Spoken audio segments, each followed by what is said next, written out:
Rain poured from the heavens as if the sky itself was mourning. The streets were almost empty, glistening under the pale yellow glow of flickering streetlights. In the distance, the roar of an old motorcycle broke the silence, a heavy sound that echoed desperation. On that trembling bike, an old man leaned forward, gripping the handlebars with trembling hands, his eyes fixed ahead, his heart pounding with a pain that was heavier than the storm itself. In his arms, a small boy lay motionless, his head resting limply against the man's chest, blood mixing with the rain.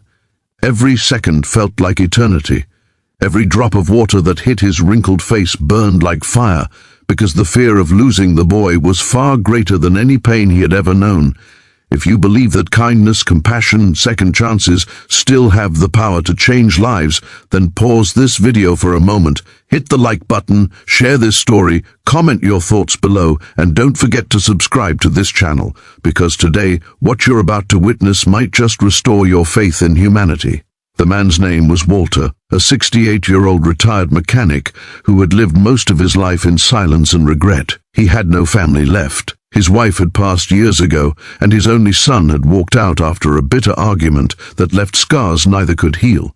For years, Walter had spent his days fixing old engines in his garage, keeping himself company with the hum of machines and the echo of what-ifs. But 3 months ago, a neighbor's child named Ben had started visiting him every afternoon. Ben was 8, curious, lively, with a heart full of laughter that Walter hadn't heard in years. The boy would sit beside him, handing over tools, asking endless questions, and calling him Grandpa Walt. It was a simple friendship, but for Walter it had reignited something deep inside, a reason to smile again. That day, the rain had come earlier than expected. Ben had insisted on helping Walter fix an old dirt bike. Just one ride, the boy had begged. Walter hesitated, but seeing the excitement in his eyes, he agreed.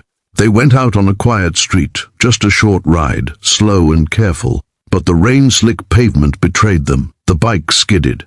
Ben fell. Walter could still hear the sound of that impact, the thud, the gasp, the stillness that followed.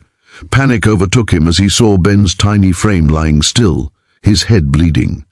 Without thinking, he lifted the boy into his arms and rushed to his motorcycle, ignoring the pain in his own knees, ignoring everything but the boy's faint heartbeat against his chest. By the time he reached the hospital, his hands were shaking so hard he could barely keep the engine running. The emergency lights blurred through the rain. He stumbled through the automatic doors, shouting for help, soaked to the bone, his grey beard dripping, his voice breaking between sobs. Nurses turned their heads instantly, startled by the sight. A drenched old man clutching a lifeless boy as though the world depended on it. Among them was Nurse Emily, a young woman in her early 30s, calm but fierce in her compassion. She had seen countless emergencies before, but something about this scene froze her heart. Maybe it was the look in the old man's eyes, the desperate pleading kind of love that spoke louder than words. She ran forward, extending her arms. "Give him to me," she whispered, her voice steady yet filled with urgency. Walter hesitated, as if letting go meant losing everything he had left. Emily's gaze met his, firm, assuring, and he finally handed Ben over, whispering through tears, "Please, save him." Inside the emergency room, everything became a blur of movement, gloves snapping, monitors beeping, doctors shouting instructions. Walter stood outside the glass doors, watching helplessly as they worked on Ben. His hands trembled, his clothes were soaked, his heart beat with the rhythm of the machines inside. Minutes passed like hours. Every time a doctor leaned over the boy, Walter's breath stopped. He could only see shadows moving, wires connecting, hope fading and reigniting again. Emily was in the center of it all, calm yet fierce, pressing on the boy's chest, calling for oxygen, refusing to stop even when the others began to lose hope. And then the sound came, a faint, fragile beep. The monitor blinked, the boy's chest rose slightly. Emily froze for a moment, then smiled through tears. "We've got him," she whispered. Walter fell to his knees outside, tears mixing with the rain still dripping from his coat. He didn't even realize he was crying until his chest started to hurt from the relief. He pressed his hands to the glass, whispering a prayer he didn't know he still remembered. When Emily came out, her scrubs stained and her face exhausted, Walter tried to speak but couldn't. She knelt beside him, placing a gentle hand on his shoulder. "He's alive," she said softly. "He's going to be okay." Those words broke something open inside him. He sobbed like a child, clutching his chest, whispering thank you again and again. Emily didn't say anything more. She just stayed there for a moment, letting him cry, knowing that sometimes silence can heal more than words ever could. Over the next few days, Walter never left the hospital. He sat beside Ben's bed, holding his hand, talking to him about bikes, stars, and promises of fixing engines together again. Nurses brought him coffee, blankets, and quiet smiles. Emily checked on him every few hours, making sure both her patients, the boy and the man, were okay. She learned that Walter had no one else, that his heart had been lonely for years, and that this boy had become the only light in his life. What she didn't know was that she too had started becoming a part of that light. One evening, Emily found Walter sitting alone by the window, staring at the rain again. She walked up quietly and said, "You know, sometimes the people who come into our lives for a short while end up saving us in ways we never expected." Walter turned to her, eyes red but soft, and replied, "You didn't just save him, you saved me too." She smiled, tears in her own eyes now, because she knew that was true.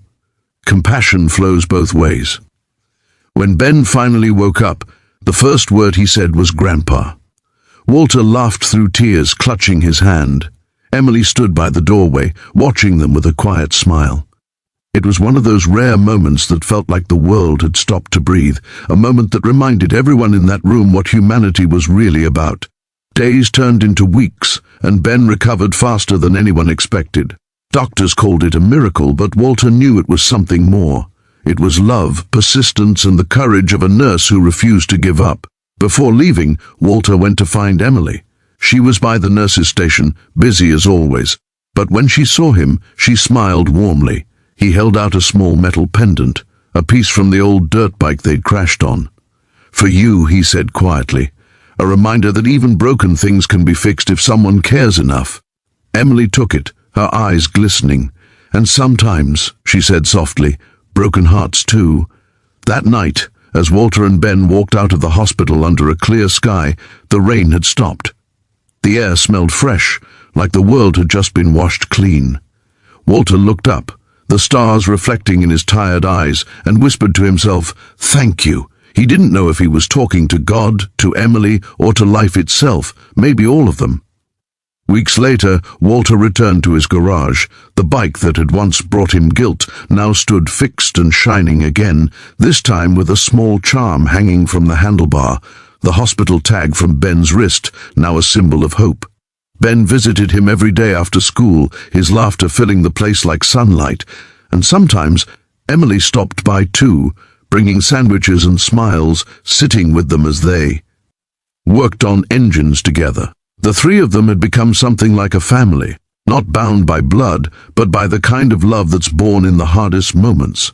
In a world often too busy to care, one act of courage, one act of compassion had changed 3 lives forever. The old man who had lost everything found purpose again. The nurse who fought to save a life rediscovered why she had chosen her calling. And a boy who once lay between life and death now lived with 2 people who would never let him fall again. If this story touched your heart, please take a moment, like the video, share it with someone who needs hope today, and subscribe for more stories that remind us what it means to be human. And before you go, I have one simple request. Comment below. What would you have done if you were in Nurse Emily's place that night? Sometimes all it takes is one selfless act to bring light back into someone's life. And maybe, just maybe, that's what makes humanity so beautiful.